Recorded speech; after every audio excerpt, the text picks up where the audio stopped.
Hi, my name is Rosie, and this is discussion post number 3. And what I learned in chapters 10 through 14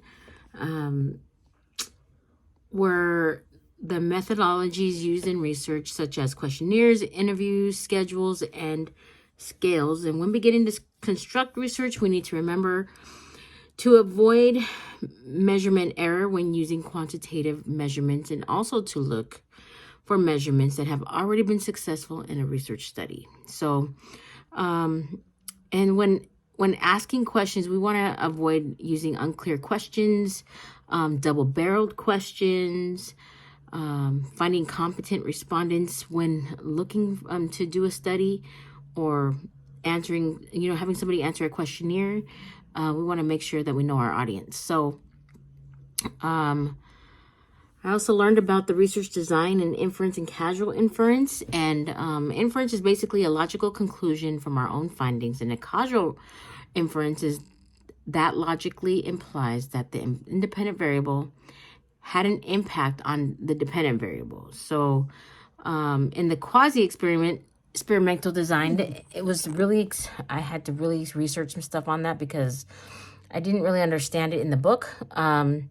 But this is what I understand. So it's a true experiment that focuses on establishing a cause and effect relationship between the independent variable and the dependent variable.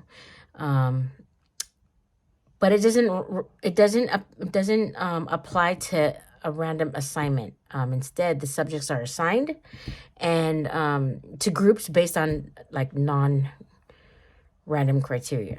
So nothing's random. It's everything's like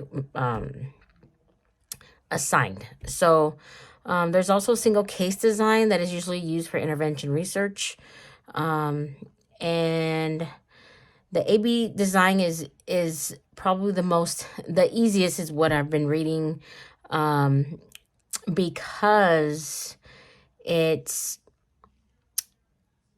used for, there's a lot of different research studies that are used for intervention research, but the AB design, it just involves repeated measurements of outcome variables throughout a baseline control comparison phase. So I need